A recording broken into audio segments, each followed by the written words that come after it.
සුබ දවසක් ඔයාලා හැමෝටම ඔයාව ගොඩාක් සාදරයෙන් පිළිගන්නවා මගේ Smart of You YouTube channel එකට. ඉතින් ඔයාගේ සමේ පැහැය වගේම ඔයාගේ දෙපා ගැන ඔයා සිතුවාද? ඉතින් යටිපතුලේ තිබෙන සුන්දරත්වය ගැන ඔයා සිතුවාද? ඉතින් ඔයාගේ යටිපතුල් පැලි අවලස්සන වීම බොහෝ දෙනෙක් අතර දක්නට ලැබෙන සුලභ තත්ත්වයක්. ඉතින් කාන්තාවන්ට ඇතිවීමට වැඩි ප්‍රවණතාවයක් තිබෙනවා.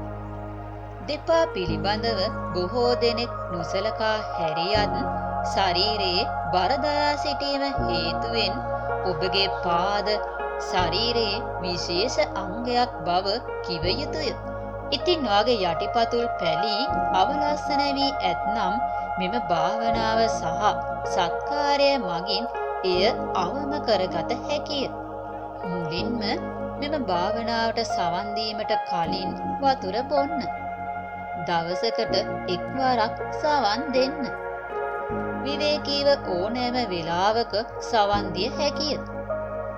මෙම භාවනාවට සවන් දීමට පෙර ඉයර්ෆෝන් හෝ හෙඩ්ෆෝන් භාවිතා කරනවා නම් වඩාත් ඉක්මනින් ප්‍රතිඵල ලබා ගන්න පුළුවන්. මේට සවන් දීමෙන් පසුව තල තෙල් හෝ පිරිසුදු පොල් තෙල් යොදාගෙන දෙපා විනාඩි 20ක් පමණ සම්බාහනය කරන්න. ඉතින් දැන් ඔයාට නිරෝගී ලස්සන දෙපා යුගලක් ලැබී ඇත. ඉතින් මේ වීඩියෝ එකට ඔයා කැමති නම් subscribe කරන්න. ඒ වගේම මේ වීඩියෝ එකට like කරලා bell icon එක click කරලා තබා ගන්න. ඒ වගේම මේ වීඩියෝ එක යම්කිසි කෙනෙකුට ප්‍රයෝජනවත් වෙයි කියලා සිතනවා නම් share කරන්න. ඉතින් නැවත හමු වෙනතුරු ගිහින් එන්න. ඔබට සුබ දවසක්.